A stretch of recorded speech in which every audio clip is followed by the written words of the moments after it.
Yeah, welcome. So the topic we'll be discussing in this lecture is process state. During the lifetime of a process may be in different states.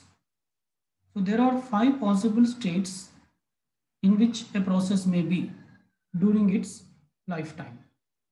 So we'll try to understand what are these states. So a process will be in a state called new when it is just created and it is loaded into memory. So the first state the process will be in, we call it as new state.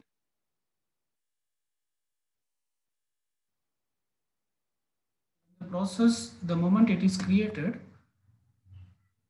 it will be in a state and that is called as new state. So what is meant by created? So as you know, a process is a program under execution. So when the exe code of the particular program, when it is loaded into the memory for the first time, then it is in a new state. Okay. And the second state is running. The moment the process is allocated with the processor, then it means that the process is in running state. It means that the CPU is executing instructions from this particular process. And from the running state, the process may enter into another state called wait state if the process want to perform any IO operation in between its execution. Okay. So from the running state, that is when the process is being executed by the CPU, from that it may enter into a wait state. Why it goes to the wait state means because it may want some IO operation to be done. Maybe it may want something to write to the hard disk. So writing to a hard disk, it may take long time because hard disk is a slower device.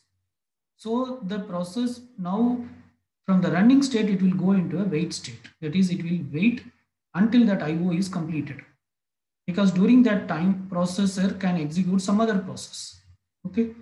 Or a process may want to print something to the printer before continuing to execute the next instruction. Then also printing is a hardware device, it is a slower device, so it will work slowly, so it will take time to complete the job. So during that time, during that time the file is getting printed, the process may enter into the wait state. Okay, why it is going to the wait state? Because CPU is the most valuable resource, so we don't want to waste the CPU time while the IO operation is being going on.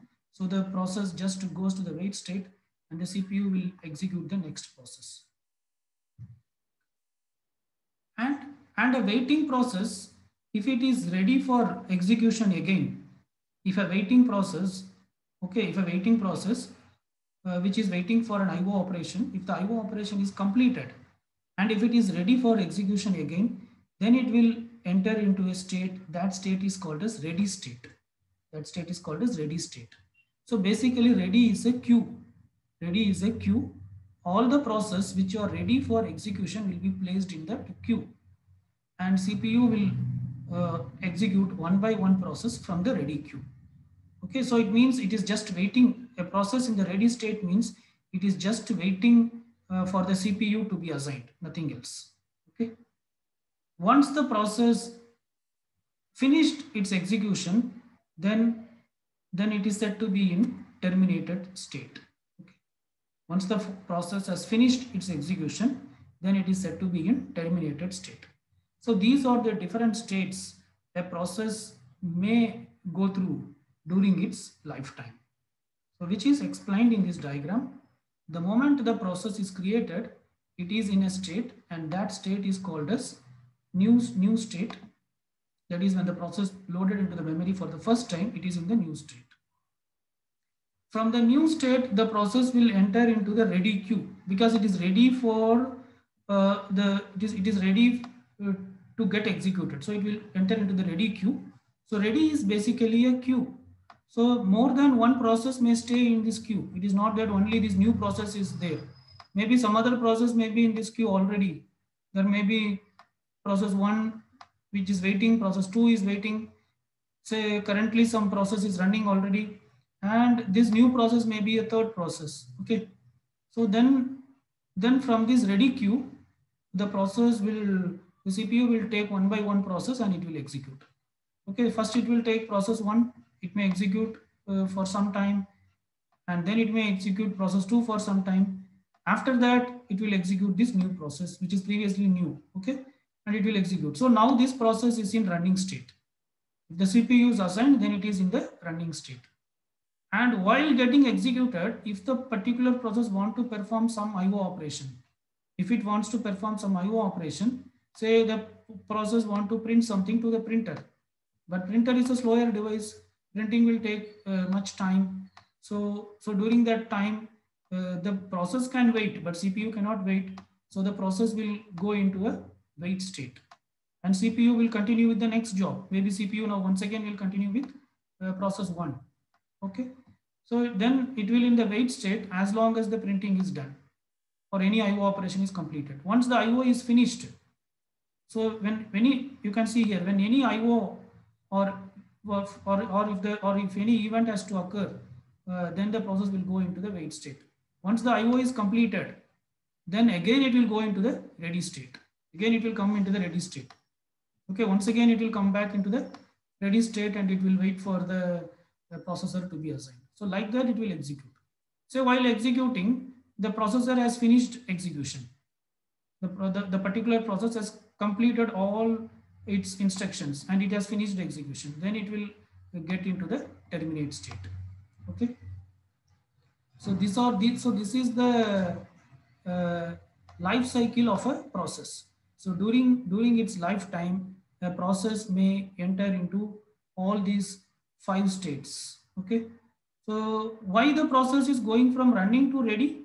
Because CPU is context switched. CPU is context switched. That is, the CPU will not execute only one process until it finish execution. No, CPU will allocate time. So if there are some 5 processes in the memory, like process 1, 2, 3, 4, and 5, maybe for each process there may be some time. Like process 1 will execute for 2 milliseconds, process 2 will execute for 3 milliseconds, process 3 will execute for 5 milliseconds, process 4 will execute for 4 milliseconds, process 5 will execute for again 2 milliseconds, like that. So now when process 1 was assigned to the CPU, it will execute only for 2 milliseconds. After 2 milliseconds, an interrupt will be created. So again, this particular process 2 will once again enter into the queue. This is actually first process. So first process will once again enter into queue. So okay, so again it should wait in the queue, right? So now the processor will start executing the second process, which will execute for 3 milliseconds. After 3 milliseconds, again an interrupt will be created. Okay, so like that, for each process there will be a time slice. So once that time period is over, an interrupt will be created and it will be moved to the ready queue. So this happens continuously. So this keep on happens until that particular process is finished executing. Once it is finished executing, it will go into the terminated state. Meanwhile, if there is any interrupt, sorry, if there is any IO operation, it will come into the wait state. Okay. There is something called as dispatcher. So this dispatcher is the one which moves the process from ready state to the running state. There is something called as state dispatcher. So this dispatcher is the one which moves the process from the ready state to the running state. So these are the different state a process may present during its lifetime. Okay. So that's it about this lecture. We'll